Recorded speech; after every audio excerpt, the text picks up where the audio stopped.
નમો હરિયંતાણમ નમો સિદ્ધાણમ નમો આયર્યાણમ નમો વજ્રાયણમ નમો લોહે સૌ વસાવણમ એસો પંચ નમુકારો સૌ પાવપણાસણો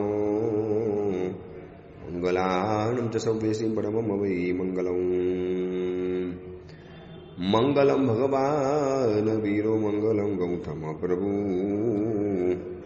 મંગલમ સ્થૂલભદ્રાદ્યા જૈન ધર્મો સ્તુ મંગલમ. પ્રવચનનો વિષય છે નવી સવાર નવો વિચાર. આજથી લગભગ 1100 વર્ષ પૂર્વે બનેલો અને આશરે 300 જેટલા નીતિસૂત્રોથી સુશોભિત નીતિ વાક્યામૃત નામનો આ ગ્રંથ એક વિચારોનો મોટો ખજાનો આપણી સમક્ષ ખુલ્લો મૂકેલો છે અને આપણને ઓફર કરે છે જેટલું લૂંટાય એટલું આમાંથી લૂંટી લો. કોઈ બંદિશ નથી, કોઈ પ્રતિબંધ નથી, કોઈ લિમિટ નથી. અનલિમિટેડ કંપની છે. લૂંટાય એટલું લૂંટતા જાઓ. દરેક ગ્રંથો, દરેક શાસ્ત્રો, દરેક ચિંતકો, દરેક મહાપુરુષો, દરેક ધર્મના સ્થાપકો, દરેક તીર્થંકરો, દરેક ગંધર્વ ભગવંતો, દરેક સમણી ભગવંતો અને આ વિશ્વના દરેક દર્શના દરેક ધર્માચાર્યો આપણી સમક્ષ વિચારોનો ખજાનો એટલો બધો ખુલ્લો મૂકે છે. અને આપણી જૈન શાસનની તો કેવી ઉજ્જવળ પરંપરા છે કે રોજ લગભગ જ્યાં મહાત્મા હાજર હોય ત્યાં લગભગ રોજ 9 થી 10 અથવા તો સવારે 7:30 થી 8:30 અથવા તો 9:30 થી 10:30 આ 1 કલાક વિચારોનો ખજાનો મહાત્મા લોકોની સમક્ષ ખુલ્લો મૂકે છે. એટલે સદનસીબી એવી છે કે મહાત્મા આટલો સુંદર મજાનો વિચારનો ખજાનો ખુલ્લો મૂકે છે, છતાં પણ કમનસીબી એવી છે કે આટલા વિચારોના મજાના ખજાનાને ખુલ્લા મૂકનારા મુનિ ભગવંતોની ધર્મ પરિષદામાં પ્રવચનની સભાની અંદરમાં બહાના કાઢીને છટકી જવાનું. નથી ફાવતું, બિઝનેસ છે, વહેલું ફાવતું નથી. વહેલું પ્રવચન હોય તો ઉઠાય નહીં, મોડું પ્રવચન રાખે તો જવાય નહીં અને પછલા સમયની અંદરમાં પ્રમાદ રહે.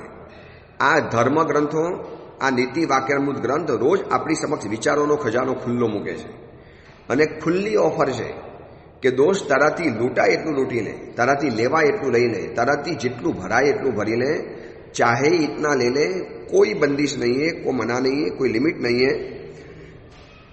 અને છેલ્લા 4 સૂત્રોની અંદરમાં આપણે ધર્મના બાબતનો જે વિચાર આપણી સમક્ષ એમને રજૂ કર્યો છે એમાં 19મા નંબરની અંદરમાં જે મજાનો વિચાર રજૂ કર્યો એમાં દરેક બુદ્ધિમાન વ્યક્તિને આ મહાત્માએ સવાલ પૂછ્યો છે. જે બુદ્ધુ છે એની વાત છોડો, અણસમજુ છે એની વાત છોડો, જેને બુદ્ધિ જ બાજુમાં મૂકીને જિંદગી જીવે છે એની વાત છોડો, પણ દરેક બુદ્ધિમાન પુરુષને પોતાને બુદ્ધિશાળી ગણતો, પોતાને હોશિયાર માનતા, પોતાને વિચક્ષણ અને સમજદાર માનતા દરેક વ્યક્તિની સમક્ષ આ મહાત્મા એક સવાલ પૂછે છે કે ભાઈ, અગર તમે બુદ્ધિમાન છો તો દવાની જેમ આત્મહિતને કરનારા આવા ધર્મને પરાણે કેમ તમને કરાવવો પડે છે? મારે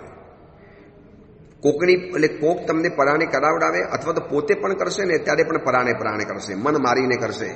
યાર, સંવત્સરી છે, પતિગૌણમાં જવું પડશે. પરુષણ પર્વ આવ્યા, હવે પ્રવચનમાં જવું પડશે. જવું પડશે કેમ? મારે જવું જોઈએ, મારે જવું છે. આઈ વિલ ગો, મારે જવું જોઈએ. આઈ વિલ મસ્ટ ગો, મારે જવાનું જ હોય, પૂછવાનું હોય જ નહીં. બસ આવો ભાવ અંદરમાંથી કેમ નથી આવતો? આ પરોપરોધાત્મનો 2 મતલબ છે. બીજો આગ્રહ કરે એનાથી ધર્મનું અનુષ્ઠાન કરે છે અથવા તો પોતે જ પોતાની જાત ઉપર બલજબરી કરવી પડતી હોય છે. મનને મનાવવાનું, સમજાવવાનું, ભાઈ આજે આઠમ છે કરી લેને, આજે આવું છે કરી લેને, આજે આમ છે કરી લેને. આવા કેટલી જાતના એને બહાના બનાવો ત્યારે ધર્મનું અનુષ્ઠાન કરવા માટે તૈયાર થતો હોય છે. તો આવું ક્યાં સુધી ચાલશે? આ સવાલ મહાત્મા મને તમને પૂછે છે. કહ સુધી કયો બુદ્ધિમાન પુરુષ ભેષજમ ઇવ આત્મહિતમ, દવાની જેમ આત્મહિતને કરનારા, ધર્મમ પરોપરોધા, ધર્મને બીજાના આગ્રહથી, અનુચિષ્ટથી એટલે આચરણ કરશે. કોઈ પણ નાનો મોટો ધર્મ છે, તમારે પહેલાં મનને કેટલું બધું સમજાવવું પડે છે. આપણે આપણા મનને, ભાઈ મેં ગઈકાલે અત્તરપાણું કરેલું હતું, હવે એક જ દિવસ છે, કરી લેને. ફરીવાર આવો ચાન્સ ક્યારે મળશે? આ વખતે કરી લેને. એટલે મનની સાથે સતત યુદ્ધ કરવાનું, ઝઘડવાનું, પરાણે કરાવવાનું. અને આ રીતે કરવામાં જો થોડાક નિષ્ફળ ગયા, ગાફેલ રહ્યા તો મન ક્યાં દવાડે ચડાવી દે, ક્યાં ધર્મના માર્ગેથી ગમડાવી દે ખબર પણ નથી પડતી. તો ક્યાં સુધી બુદ્ધિમાન પુરુષને સવાલ પૂછે છે મહાત્મા કે સાહેબ એ દોસ્ત તને ક્યાં સુધી આવી રીતે પરાણે લોકો ધર્મ કરાવશે અને આવો પરાણે ધર્મ કરાવનારા તમને કેટલા મળશે અને મળનારી વ્યક્તિ તમને કેટલા વખત સુધી પરાણે કહેશે? આખીરમાં એ પણ કંટાળી જશે, એને પણ થશે કે મૂકો લપ, छोड़ो यार इसको, हर बार कहना पड़ता है, हर बार आग्रह करना पड़ता है, हर बार मनाना पड़ता है, हर बार विनंती करनी पड़ती है, छोड़ो उसको करना हो तो करेंगे। મેં તમને નહોતું કીધું અમારા જેવા હવે કેટલાક સાધુઓને મનમાં એમ થાય છે કે લોકોને ક્યાં સુધી પ્રવચનોની અંદરમાં આવવાનો આગ્રહ કરવાનો, તપસ્યાનો આગ્રહ કરવાનો, સંયમ જીવન લેવાનો આગ્રહ કરવાનો, એના માતા પિતાને મનાવવાના કે દીકરો સારો છે આપો અમને, સંયમ જીવનના માર્ગે જઈ શકે એમ છે, પણ ક્યાં સુધી એમ ક્યારેક તો છે ને ચીડ ચડી જાય છે મનથી કે છોડો, જેને આવવું હોય તો આવશે, ન આવો તો કાંઈ નહીં, આપણે 1 કલાક પ્રવચન આપીને છૂટા। આપણી જવાબદારી છે જૈન સંઘે જ્યારે બધી જ ચિંતા ઉપાડી છે ત્યારે તો આ એક અમારી ફરજ છે, ડ્યુટી છે, કર્તવ્ય છે, ધર્મ છે અને પરંપરાનું પાલન છે એટલે કરી લેવાનું। બાકી જેને પણ કહીએ ને પ્રવચનમાં કાલે આવજો ને સાહેબ, કાલ તો નહીં ફાવે, મારે આમ કરવાનું છે, મારે આમ જવાનું છે, મારે આમ જવાનું છે, એકાદ શ્રાવક એવો મળે, એકાદ, ઠીક છે ગુરુદેવ આપે કીધું છે એટલે શરૂઆત કરી લઈશ, પહેલાં તો બાના બતાવવાના, છટકવાની પૂરેપૂરી તૈયારી સાથે આવેલો હોય, પછી મહાત્મા એને સમજાવે, મનાવે, કરાવે। ક્યારેક કોઈ બીજા મહાત્મા આવી રીતે કોઈને સમજાવતા હોય ને તો ગયા પછી બીજા મહાત્માને કહું કે મહારાજ છોડો, આપણે આપણું આત્મકલ્યાણ કરીએ, હવે શું કામ આ લોકોની સાથે આટલી બધી આરતી ઉતારવાની, આજીજી કરવાની, વિનંતીઓ કરવાની? એનું આત્મહિત છે। દવાની જેમ ભેષજમ એવા આત્મહિતમ પરોપરોધાત કહ સુધી ધર્મમ અનુતિષ્ઠતી। તમારા આત્મહિતના માટે છે, તમારું જ કલ્યાણ કરનારું છે। કોઈ વ્યક્તિને રોગ થયો છે, મટાડવો છે, એવી વ્યક્તિને ક્યારેક કોઈએ કીધું દવા તારે લેવી પડશે, નહીં લે તો ખબરદાર લેના પડેગા। બોલો કેવો દવાની જેમ લઈ લે કે ભાઈ મારે દવા લેવાની છે 3 ટાઈમ ડોઝ પ્રમાણે, એને બરોબર યાદ રાખીને દવા લઈને। એવી રીતે ધર્મને પોતે પોતાના સ્વત ઈચ્છાથી કેમ નથી કરતા? કેમ તમને પરાણે ધર્મ કરાવવો પડે છે? બસ આ મહાત્માનો આ સવાલ છે। અને ધર્મના ક્ષેત્રે 3 પ્રકારની માનસિકતા પહેલાં જાણવા જેવી છે। આ પરોપરોધા જે શબ્દ છે ને, પરાણે કરાવવું પડે છે, એટલે આ બધો જ સવાલ બુદ્ધિશાળી વ્યક્તિને પૂછ્યો છે, જેને શ્રદ્ધા જ નથી, જેને ગતાગમન નથી, જો ગમાર હે, जो बिल्कुल अनपढ़ है, अज्ञानी है, बेचारे हैं, इनको ये सवाल पूछते ही नहीं। बुद्धिशाली व्यक्तिओं ने पूछे कि दोस्त તમે આટલા બધા બુદ્ધિમાન છો, હોશિયાર છો, વિચક્ષણ છો, ચાલાક છો, ચતુર છો, પછી તમે આવી ધર્મ તમને પરાણે કરાવવો પડે? તમારા આત્મહિતના માટે ધર્મ તમારે સ્વયં કરી લેવાનો। જાતે આવો, જાતે પ્રવચનમાં આવો, પૂછવા માટે આવો, સાહેબ ક્યારે પ્રવચન છે, સાહેબ ક્યારે આવવાનું છે?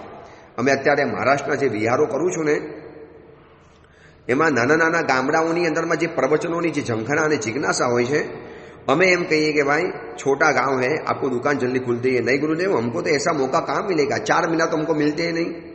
चातुर्मास शेष काल में कभी कभार महात्मा जी पधारते, गुरुदेव सुबह भी रखो, रात को भी रखो। गई काले सवारे अमे लोग હતા લાસુર સ્ટેશન નામનું ગામ છે, નાનકડું ગામ, સ્ટેશનની બાજુમાં વસેલું ગામ। આપણા જૈનોના લગભગ 15 થી 17 ઘરો છે, પરંતુ એટલી બધી ભક્તિ ભાવના કે સવાર તો પ્રવચન થયું, રાતના પણ પ્રવચન થયું, 2 ટાઈમ પ્રવચન। તો સામેથી ધર્મ કરવા માટે આવે ને, સહજ રીતે ધર્મ કરવા માટે આવે તો ધર્મ કરવાનો આનંદ આવે। એટલે ધર્મના ક્ષેત્રમાં 3 પ્રકારની માનસિકતા જાણવા જેવી છે। પહેલા નંબરમાં મારે ધર્મ કરવો પણ નથી અને ધર્મ ગમતો પણ નથી, આ પહેલી માનસિકતા। કેટલીક વ્યક્તિ એવી છે કે જેને ધર્મ કરવો પણ નથી અને ગમતો પણ નથી, એને ધર્મ કરવો નથી એટલે ગમતો જ નથી, એને ધર્મ પ્રત્યેની ચીડ છે, પોતાના ધર્મનો પોતે વિરોધી છે। આજે ભણેલા ગણેલા એજ્યુકેટેડ મેકોલો શિક્ષણને લઈને બહાર પડેલા ડિગ્રીધારી યુવા યુવતીઓ, દીકરા દીકરીઓ, છોકરા છોકરીઓ કેટલાક માતા પિતાઓની સાથે આવે અને જાણે કે પોતે આમ જાણે દુનિયાનો સર્વ શિરોમણી હોય, અને જૈન ધર્મ બાબતના એને બધા સવાલો મનમાં ઊભા થાય।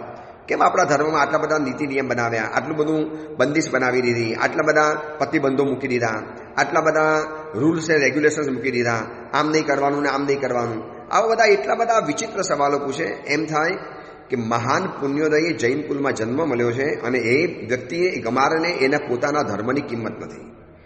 હવે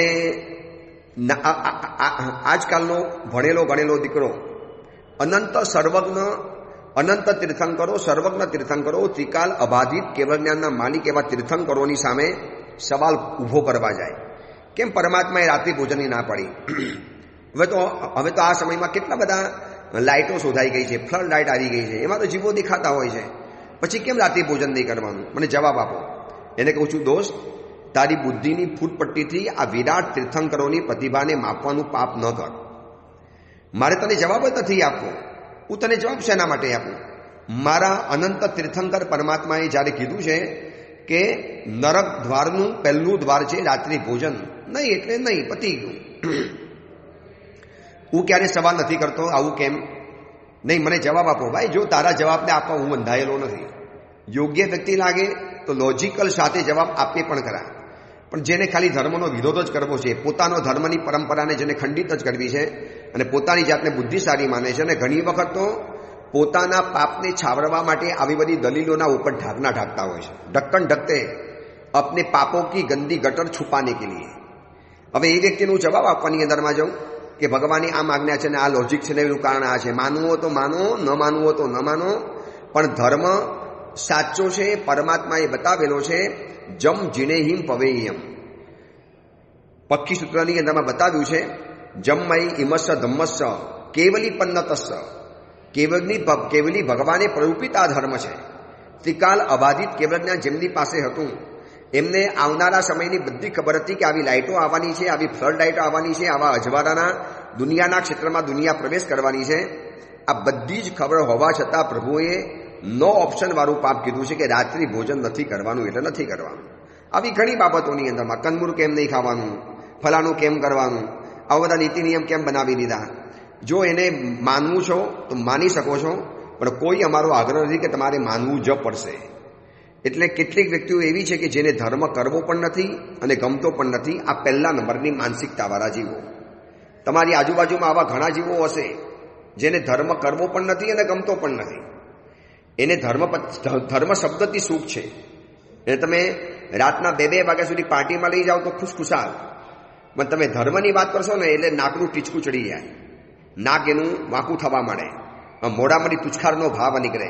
પછી ધર્મ કરનારને મણીભાઈ કે, ધર્મ કરનાર સ્ત્રી હોય તો મણીભાઈ, ધર્મ કરનારા પુરુષો હોય તો મફતભાઈ, આવા બધા છે ને લેબલો લગાવીને ધર્મના પૂછડા કે આ ધર્મના ધતિંગ કરનારા છે. જે તમારે કહેવું હોય કહો, કોઈ ફરક નથી પડતો. પણ ધર્મ તત્વની સત્તા અમાપ છે, અચિંત્ય છે, અનંત શક્તિથી માલિક છે. ઠીક છે, તમે ગયા ભાવમાં પુણ્ય કર્યું છે માટે જબાન મળી ગઈ છે, આવનારા ભાવમાં શું થશે એ તમારે જાતે વિચારી લેવાનું. ધર્મના ક્ષેત્રે પહેલા નંબરની માનસિકતા છે મારે ધર્મ કરવો પણ નથી અને ધર્મ ગમતો પણ નથી. હવે બીજા નંબરમાં માનસિકતા આવે છે મને ધર્મ ગમે તો છે પણ મારે ધર્મ કરવો નથી. ગમે છે ને એ વિરોધમાં નથી, પણ બસ અંદરથી સાહસ જ નથી પેદા થતું. એને તમે કહેશો ને કે ભાઈ ધર્મ કરને ભાઈ, ગમે છે, હું સમજુ છું, કરને જૈસા ભી હે, બસ મને કરવો નથી ગમતો યાર, કંટાળો આવે છે, પછી મને બહુ ફાવતું નથી, મજા નથી આવતી, બગાસા આવે છે, ઊંઘ આવી જાય છે, મારા ઘણું તો ઊંઘ આવી જાય છે, બગાસા આવે છે, પછી હું પરાણે ધર્મ કેવી રીતે કરવાનું. એટલે જોજો આવા કેટલાક જીવો આવા પણ છે, ધર્મ ગમે તો છે પણ એને કરવો નથી. અને ત્રીજા નંબરના જીવો એવા છે કે ધર્મ ગમે પણ છે, કરવો પણ છે, પરંતુ મારાથી ધર્મ થતો નથી. બિલકુલ ઢીલી વાત, ભાઈ ગમે છે, કરવો છે, પણ મારાથી ધર્મ નથી થતો. બસ આવા 3 પ્રકારના જીવો છે. એવા જીવોને ધર્મ તમારે પરાણે કરાવવો પડે. પણ ક્યાં સુધી ધર્મ કરાવવાનો, પરાણે કેટલો કરાવવાનો, કર્યા પછી એને કેટલું ગમશે, નહીં ગમે. એના કરતાં નક્કી કરો કે મારા જીવનમાં જેટલું પણ શુભ છે એ ધર્મ દ્વારા છે, ધર્મ દ્વારા પુણ્ય ઉત્પન્ન થયું અને એનાથી મને જીવનમાં અનુકૂળતા મળી છે. હવે આવા ધર્મ કરતી વખતે મારે મનની સામે નથી જોવું. બસ પહેલા નંબરનો હવે રસ્તો, ધર્મ કરવાનું સ્વતઃ મન થાય. એ કેવી રીતે મન થશે? ધર્મ કરવો છે તો મનની સલાહ નહીં લેવાની, સલાહ લેવાની છે હૃદયની. મનને ખાલી જણાવી દેવાનું કે હું આજે ઉપવાસ કરવાનું છું. જો તમે મનને પૂછવા ગયા ને આજે ઉપવાસ કરવો છે કરું, એટલે મન તમારી સામે હજારો બહાના બતાવશે. પછી આપણે જ આપણા મનને સમજાવવાનું, કરી લઈએ, એક જ દિવસ છે, કંઈ વાંધો નહીં આવે, કરી લે ને. મન કે પણ શું કરશો, ગઈકાલે કશું થયું નથી, પછી મુસાફરી કરવા જવાનું છે, પછી આમ કરવા જવાનું છે. આ બધી વિચિત્ર દલીલો એવી બધી મનની ઊભી કરશે કે હકીકતમાં ધર્મ કરવાનું મન થતાં પહેલાં તો મન સીધું મરી જ જવાનું છે. એટલે ધર્મ જ્યારે કરવો છે એને પહેલી કન્ડિશન એ છે કે ધર્મ કરવો છે ત્યારે એને મનને જણાવવાનું છે, સલાહ હૃદયની લેવાની છે. મનને પૂછવાનું નહીં, હૃદયને પૂછો. હૃદય તરત જ તૈયાર થઈ જશે. હૃદય એટલે અંતઃકરણ. અંતઃકરણને પૂછવાનું. અંતઃકરણ ક્યારેય પણ ના નહીં પાડે, એ તો ખુશ થશે. કરો ખુશીથી, બહુ સરસ છે, કરવા જેવું છે, ઉત્તમ છે, મને પણ ભાવના છે, આપણે સાથે કરીએ. બસ આવી રીતે તમને બરોબર પુશઅપ કરશે, મોટિવેટ કરશે. એટલે જેને ધર્મ પરાણે નથી કરવો એને એક જ કરવાનું છે, મનની સલાહ લેવાની બંધ કરી લો. ધર્મ કરતા પહેલા દાન કરવું છે, મનને નહીં પૂછવાનું. ધર્મ કરવો છે, મનને નહીં પૂછવાનું. દીક્ષા લેવી છે, ધર્મને પૂછવા નહીં જતા, મનને પૂછવા નહીં જતા. જો મનને પૂછવા ગયા ને તો તમારું વાટ લાગી ગઈ, પતી ગયું, ખતમ થઈ ગયા. અને મન છે અનાદિકાળના સંસ્કારોથી એને સુખશીલતા જ ગમવાની, એને ખાવું પીવું જ ગમવાનું, એને અનુકૂળતાઓ જ ગમવાની. એ તમારા ધર્મ સાથે ક્યારેય તૈયાર નહીં થાય, એટેચ નહીં થાય ધર્મ કરવા માટે. એટલે પહેલા નંબરની અંદરમાં પરાણે ધર્મ કરવો પડતો હોય ને તો એક વખત ધર્મ કરી પણ લેવાનો. હવે બીજી વાત, ઘણાની એવી દલીલ છે કે ગુરુદેવ આવી રીતે પરાણે ધર્મ કરેલાનો કોઈ ફાયદો ખરો? ઘણાનો આવો સવાલ છે. તો તમે દીકરાને પરાણે સ્કૂલ મોકલો છો, કોઈ ફાયદો ખરો? લગ્ન કરીને નવોઢા કન્યા જ્યારે પિતાનું ઘર છોડી અને પતિના ઘરમાં જાય છે ત્યારે કન્યા પણ રડતી હોય છે, તો કન્યાને કોઈ ફાયદો ખરો? અરે ભાઈ, દરેક નવી બાબત હંમેશા થોડી કઠિન લાગવાની, પણ તમારે એને પરાણે કરાવવું પડશે. દીકરાને હોમવર્ક મમ્મી પરાણે કરાવે છે, કોઈ ફાયદો ખરો? દીકરાને મમ્મી સ્કૂલમાંથી આવ્યા પછી ટ્યુશન ક્લાસીસમાં પરાણે મોકલે છે, કોઈ ફાયદો ખરો? તો દરેક ચીજો ક્યારેક પરાણે કરવી પડે છે. અને બીજા નંબરમાં, તમને એવું કોણે કીધું કે પરાણે ધર્મ કરો, ભાવ વગરનો ધર્મ કરો એટલે નકામો થઈ ગયો? જાતે બનાવી દીધો. આમ ભાવનું પૂછડું જો બહુ પકડી રાખતા હોય ને, બધી જગ્યાએ ભાવ આવે તો ધર્મ કરવાનો, ભાવ આવે તો ધર્મ કરવાનો, તો પછી સંસારના બધી જ પ્રક્રિયાઓ ભાવ હોય તો જ કરવાની. નક્કી કરો. સંસારની, મેં તમને પહેલાં પણ કીધેલું, આજે ફરી વખત બતાવી દઉં છું, સંસારની મોટા ભાગની નહીં, પોણા ભાગની પ્રવૃત્તિઓ વ્યક્તિઓ ભાવ વગર કરતી હોય છે. કંટાળો આવીને પરાણે કરતી હોય છે. બોલે હાઈ સીટ જાના પડેગા, હાઈલા જાના પડેગા. હવે ક્યાં કરે યાર? બસ આ છે ને, પરાણે તમે બધું કરો છો. તો પછી કહી દેવાનું, પરાણે અમે નથી કરતા, અમે તો ભાવ આવે તો જ કરીએ છીએ. ઘણી વખત વ્યવહાર સાચવવા માટે, સંબંધો સાચવવા પરાણે પણ લોકો કરતા હોય છે. તો પછી ધર્મ કેમ નહીં કરવાનો? અને બીજા નંબરમાં જે લોજિક છે કે પરાણે કરેલા ધર્મનો કોઈ ભાવ, કોઈ લાભ થાય, નિશ્ચય નહીં વાળા છે ને, કેટલીક વ્યક્તિઓ એવી હોય છે નિશ્ચય નહીં વાળી, જે એમ જ કે બસ આત્મતત્વને જાણતા નથી, આત્મ સ્વરૂપને પામ્યા નથી, તમે આત્માને જાણ્યો નથી, તમે આત્માની અનુભૂતિ નથી કરી, ત્યાં સુધી તમારો બધો ધર્મ નકામો. તમારે ધર્મ ભાવ સાથે કરવાનો, જ્ઞાન દશામાં આવીને ધર્મ કરવાનો. આવા 5-15 શબ્દોની રમતની માયાજાળ એવી ઊભી કરી દેવામાં આવશે. હવે જે નવો જીવ છે પરાણે ધર્મ કરશે, કદાચ થોડી ઘણી લાલચથી ધર્મ કરશે, એ વ્યક્તિને તમે ધર્મ કરતા અટકાવી નાખશો. હા, ઉપરના લેવલની વાત છે, બહુ સારી વાત છે, શુદ્ધ ધર્મ કરવાની વાત છે, પણ હજી તો શુભ ભાવના પણ ઠેકાણા નથી. ત્યાં તમે શુદ્ધ ધર્મની વાત કેવી રીતે કરશો? તો એને શરૂઆતમાં તો લાલચ બતાવવી પડે, શરૂઆતમાં થોડું સમજાવવું પડે, પરાણે કરાવવું પડે, એને પટાવીને કરાવવું પડે. અને એ કરતી વખતે એનો ભાવ તો નથી જ, મિત્રના આગ્રહથી કર્યો. આવે છે ને સ્નાતક પૂજાની અંદરમાં શું બોલીએ છીએ? નારી પેર્યા વરી નિજ કુલવટ, ધર્મી ધર્મ સગાઈ, આત્મ ભક્તે મળ્યા કહી દેવા, કહેતા મિત્તનું જાય. કેટલાક દેવતાઓ જેવા છે કે જે તીર્થંકર પરમાત્માના કલ્યાણકોના સમયની અંદરમાં આત્મ ઉલટ ભાવે જાય, પોતે જાય, પોતાના ભાવથી જાય. અને કેટલાક લોકો એવા છે, દેવતાઓ નારી પહેર્યા, એની પત્નીઓએ પ્રેરણા કરી, નારી પહેર્યા વરી નિજ કુલવટ, પોતાની કુલની પરંપરા છે માટે જવું જોઈએ. ધર્મી ધર્મ સખાઈ, એનો પણ દેવતા મિત્ર હોય, સાધર્મિક હોય, ચલ ને ભાઈ મેં જા રહા હું, તું ભી આ જા ને, ઠીક હે ચલ મેં ભી આ જાતા હું. તો આવી રીતે ધર્મ ક્રિયા કરી એનો ફાયદો ખરો કે નહીં? હું તમને શાસ્ત્રના સોગંદ ખાઈને કહું શકું, તમે જે ધર્મ ગ્રંથ કહો એની ઉપર હાથ મૂકીને હું તમને કહી શકું, હું જેટલા ધર્મશાસ્ત્રો ભણ્યો છું એના હિસાબે કહી શકું, હું જેટલો ગીતાર્થ છું એના પ્રમાણે કહી શકું કે પરાણે કરેલો ધર્મ પણ ફાયદાકારક તો છે, નુકસાનકારક તો નથી જ. જો નુકસાનકારક જ હોત તો જંબુ સ્વામીજીએ આગલા ત્રીજા ભવની અંદરમાં પરાણે 12 વર્ષનું સંયમ જીવન પાર્યું. શું નુકસાન ગયું? કથા ખબર છે ને? ભવદેવ અને ભવદત્ત બંને ભાઈઓ હતા. ભવદેવ મુનિએ દીક્ષા પહેલા લઈ લીધી અને ભવદત્તના નાગીલા સાથે લગ્ન હતા અને એ જ દિવસે મોટા ભાઈનું આવવાનું થયું અને મોટા ભાઈ સાથે લઈ ગયા. શરમમાં સંયમ અપાવી દીધું. મનમાં નાગીલાનો અજપા જાપ ચાલે છે, બિલકુલ પરાણે, જબરજસ્તીથી. સમજો ને? મન વગર, ભાવ વગર. તમે જે કહો છો ને ભાવ વગર, બિલકુલ ભાવ વગરની દીક્ષા, માત્ર દ્રવ્ય દીક્ષા.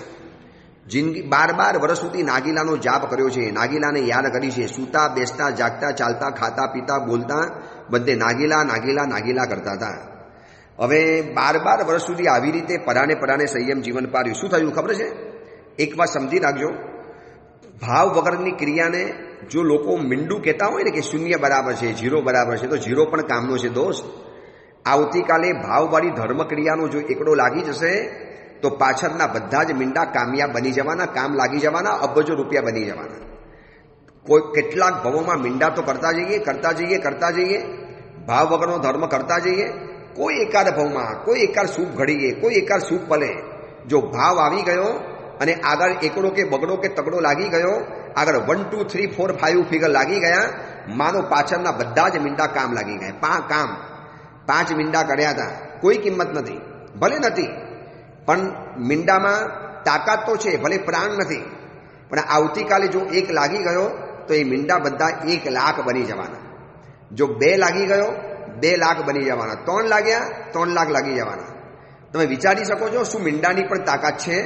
મીંડામાં પ્રાણ નથી, તાકાત છે. એકડામાં પ્રાણ છે, તાકાત નથી. પાછળ મીંડાની પણ જરૂરિયાત પડે છે. હવે આપણે કહીએ ભાવ વગરનો ધર્મ કરીને શું ફાયદો, પરાણે ધર્મ કરીને શું ફાયદો? તો ભાઈ આ મહાત્મા કહે છે કે ભાઈ તને ક્યાં સુધી પરાણે ધર્મ કરાવવાનો? એટલે પરાણે ધર્મ કરાવવો ખોટો નથી, પણ મહાત્મા કહે છે ભાઈ તને ક્યાં સુધી અમારે આવો સમજાવવું પડશે, આવી રીતે પટાવવો પડશે, તને આવી રીતે પ્રલોભન આપીને ધર્મ કરવો પડશે? સ્વતઃ ધર્મ કરીને દોસ્ત આવી જાને મેદાનમાં, બિલકુલ તારી ઈચ્છાથી ધર્મના ક્ષેત્રમાં પ્રવેશ કરી લે. કેટલી વિરાટ ધર્મની દુનિયા છે, કેટલી વિરાટ અમાપ ફેલાવો છે આ ધર્મના ક્ષેત્રનો. કરી લે આ ધર્મના ક્ષેત્રની અંદરમાં આરાધના અને બાંધી લે એવું જબરજસ્ત પુણ્ય કે આવનારા ભવોની પરંપરા તારી સુધર્યા વગર રહે નહીં. એટલે પરાણે દીકરાને તમે પૂજા કરવા માટે મોકલો તો ઘણા પિતાજીઓ છે, નાસ્તિક શિરોમણી પિતાજીઓ એની મમ્મીને ધમકાવે. શું આ પરાણે છોકરાઓને કરાવડાવે છે? હજી એને મોટો થવાને, જાતે એને પસંદગી કરવાને. ભાઈ મોટો થયા બી જાતે પસંદગી કરવાનું કહેશો ને ક્લબમાં જ જશે, આમિલ કરવા નહીં જાય, પૂજા કરવા નહીં જાય, રાત્રિ ભોજન ત્યાગ નહીં કરે. એ નાની ઉંમરે પરાણે કરાવ્યું હશે તો જ કરશે, બાકી કોઈ કરવા તૈયાર નહીં થાય. અને જેટલા પણ બાલ મુનિ સાધુ ભગવંતો છે, પૂછો એ લોકોને કે બધો ભાવ હતો, મમ્મી પપ્પાએ લીધી, પરિવારે લીધી, સાથે સાથે દીક્ષા લઈ લીધી, તો આજે સમજણ આવ્યા પછી એ મુનિવરો કેવા ઉત્તમ આરાધના કરતા હોય છે. એટલે ધર્મને પરાણે ક્યાં સુધી કરાવવાનો, આ મહાત્માનો જ્યારે સવાલ છે ત્યારે આપણે એ વિચારીએ છીએ કે મને ધર્મ કરવાનું સ્વતઃ મન થઈ જાય, બહુ સરસ છે, પણ ન થાય ત્યાં સુધી પરાણે ધર્મ પણ કરતા રહેવાનું, એમાં કોઈ ખોટું નથી. પરાણે કરેલો ધર્મ નુકસાન તો નથી જ જવાનું. એટલે પહેલા નંબરમાં પરાણે ધર્મ નથી કરવો અને સ્વતઃ કરવો છે તો એટલું નક્કી કરો, ધર્મના ક્ષેત્રમાં 2 ભૂમિકા રાખો, ફર્સ્ટ એન્ડ ફાસ્ટ. મારે ધર્મ સૌથી પહેલો કરવો છે.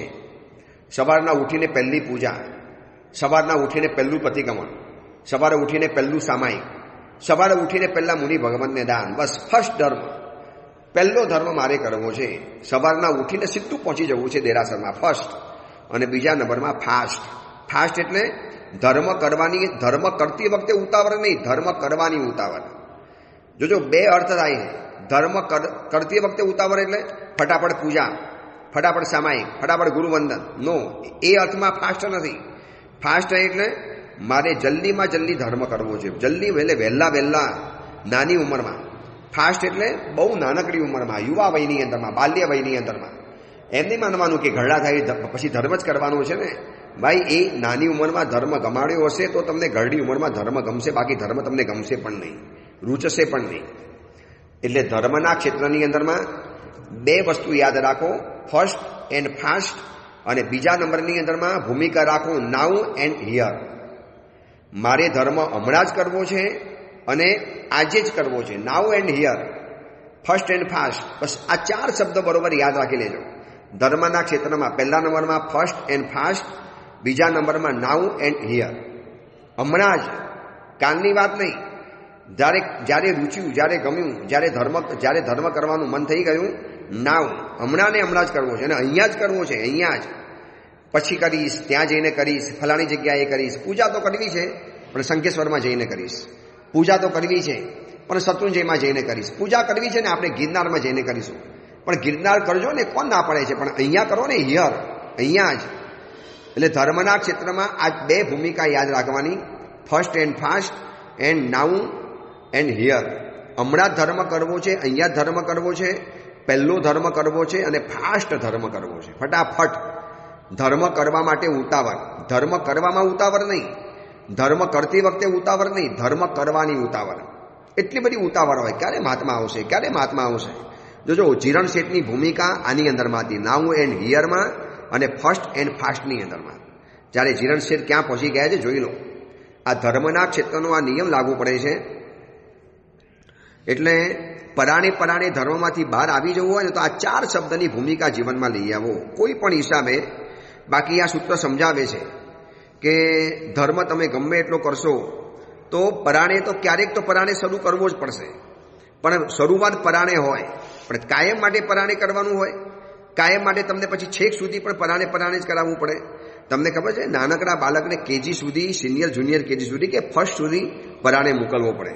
પછી બાપો જાતે તૈયાર થઈ જાય, પછી જાતે તૈયાર થઈને બહાર પહોંચી જાય, પછી મમ્મીને દર વખતે કહેવા માટે ના આવવું પડે.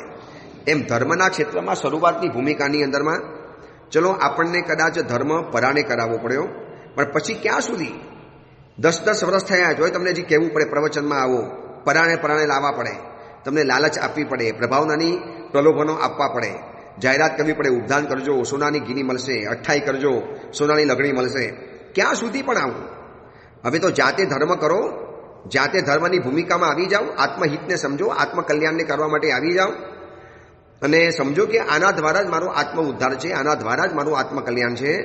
એટલે ફર્સ્ટ એન્ડ ફાસ્ટ, બીજા નંબરમાં નાઉ એન્ડ હિયર. અહીંયા જ ધર્મ કરવો છે, હમણાં જ કરવો છે, પહેલો ધર્મ કરવો છે અને ફાસ્ટ ધર્મ કરવો છે. બસ આ 4 ચીજ જીવનની અંદરમાં આવી જશે. પછી તમને ક્યારેય પરાણે ધર્મ કરાવવો નહીં પડે. તમે જાતે તૈયાર થઈ જશો દોડધૂપ કરવા માટે, ભાગમ ભાગી કરવા માટે. જ્યારે વ્યક્તિને ખબર પડે કે આજે બજારની અંદરમાં બહુ મોટો સ્કોપ છે, ચલો સૌથી પહેલાં હું પહોંચી જાઉં, પહેલો ઓર્ડર હું લઈ લઉં, પહેલી દુકાન હું ખોલી લઉં, સૌથી આગળ હું પહોંચી જાઉં, સૌથી પહેલાં હું પહોંચી જાઉં. કેવું એને મનની અંદરમાં હોય છે. અને જીરણ શેઠને યાદ કરો, કેટલો બધો ફર્સ્ટ ધર્મ કરી લીધો. રોજ પરમાત્માને વિનંતી કરવા જવાનું. સંગમને યાદ કરો, શાલીભદ્રનો પૂર્વનો 3જો ભાવ, કેટલો ફાસ્ટ ધર્મ કર્યો. હજી તો મહાત્માને જંગલમાં જોયા હતા, મહાત્માને જોયા હતા, મહાત્માને મળ્યા અને મહાત્માને મળતાની સાથે ધર્મ કરવાની શરૂઆત કરી લીધી. એ સંગમે કેટલો બધો ફાસ્ટ ધર્મ કર્યો, કેટલો ફાસ્ટ. મહાત્મા આવ્યા, તરફની હજી મૂકી હશે અને બધું સીધું ઓરાવી દીધું ફાસ્ટ. અને જે ધર્મ ફર્સ્ટ કરે છે, ધર્મ એને પણ ફર્સ્ટ રાખે છે. જે ધર્મ ફાસ્ટ કરે છે એને ધર્મ પણ ફાસ્ટ આપે છે. જે ધર્મને નાવ કરે છે, હમણાં કરે છે, ધર્મ કે હું પણ તને હમણાં જ આપીશ. અને જે ધર્મ અહીંયા જ કરે છે એને પણ અહીંયા જ ફળ મળે છે. આ ધર્મની થિયરી સમજી લેજો. તમે ધર્મને પછી કીધું, લાસ્ટ કીધું, ધર્મ પણ કહે છે હું પણ તને લાસ્ટ રાખીશ. તમે આ ભાવમાં ધર્મને જે નંબરે રાખશો, ધર્મ પણ તમને આવતા ભાવની અંદરમાં એ નંબરે રાખવાનો છે. સમજી રાખજો. તમે ધર્મને એમ કીધું ને પછી, ધર્મ કહેશે હું પણ પછી કહીશ. તમે ધર્મને કીધું કે ભાઈ હમણાં મને ફાવે એમ નથી, ધર્મ કે ભાઈ મને પણ હમણાં ફાવે એમ નથી તને આપવાનું. પછી ફરિયાદ નહીં કરવાની, મને કેમ ન મળ્યું, બીજાને કેમ મળ્યું, હું કેમ રહી ગયો, બીજાને કેમ મળી ગયું, મને કશું મળતું નથી, મારું નસીબ આવું છે. ભાઈ નસીબ સારું હતું પણ તું પછી કરવા ગયો, લાસ્ટ કરવા ગયો, ડિલે કરવા ગયો. તો લાસ્ટ અને ડિલે કર્યું તો ધર્મ પણ કહેશે ભાઈ હું પણ તને લાસ્ટ અને ડિલે કરીશ, હમણાં હું તને નહીં આપું. ધર્મના ક્ષેત્રની અંદરમાં આગળ વધવું છે તો આ માનસિકતા ક્લિયર કરી લેજો. ફર્સ્ટ એન્ડ ફાસ્ટ અને નાઉ એન્ડ હિયર. બસ મારે ધર્મને અહીંયા જ આરાધી લેવો છે. આવનારા ભાવમાં શું ખબર ધર્મ કરવા મળશે કે નહીં મળે, ધર્મની સામગ્રી મળશે કે નહીં મળે, ધર્મ કરવાની અનુકૂળતા મળશે કે નહીં મળે. મારે અહીંયા જ કરવો છે, હમણાં જ કરવો છે. સૌથી પહેલા કરવો છે ને સૌથી ફાસ્ટ કરવો છે, ઝડપી ધર્મ, ફટાફટ કરો. 99 કરવી છે તો આ સાલ જ, આવતી સાલ કેમ? સંયમ જીવન સ્વીકારવું છે તો હમણાં જ, કેમ વર્ષ 2 વર્ષ પછી કેમ? લેવું છે તો લઈએ, હમણાં જ લેવું છે. પછી કેમ વિચારવાનું મારે પછી કરીશ ને આમ કરીશ ને પછી વિચારીશ, એવું કાંઈ નહીં. કરવું છે બસ હમણાં જ મારે આરાધ્ય લેવું છે. પછીના ભવની અંદરમાં શું ખબર પડે મારું મન રહે કે ન રહે. પુણ્યનો ભરોસો કરવા જેવો નથી, શરીરનો કોઈ ભરોસો કરવા જેવો નથી. વિચારમાં રહી ગયા અને જિંદગી પસાર થઈ ગઈ અને પાછળથી પસ્તાવાનો વારો આવે અને કદાચ માનો શરીરમાં એવો રોગ આવી ગયો કે તમે ઉદ્ધાન કરી જ ન શક્યા. તો એના કરતાં નિયમ બનાવી દો, now and here, first and fast. બસ આ ધર્મના ક્ષેત્રની જે થિયરી સમજી જશે તો ધર્મ પણ આવનારા ભવની અંદરમાં એને એ જ નંબરે રાખવાનો છે. આ 4 સૂત્ર ધર્મ બાબતના હતા. કેટલા અદ્ભુત પ્રેક્ટિકલ વિચારો આ ગ્રંથ આપણને આપે છે. આપણા મનની નબળી કડી, વીક પોઈન્ટ કેટલો અદ્ભુત પકડ્યો છે મહાત્માએ. આપણું મન આ જ કે છે બસ પછી કરીશ, છેલ્લે કરીશ, હમણાં નહીં કરું. અને એટલા માટે આ મહાત્માએ 4 સૂત્ર બતાવી દીધા કે કહ સુધી ભેષજમ ઇવ આત્મહિતમ ધર્મમ પરોપરોધાત અનુતિષ્ઠતિ.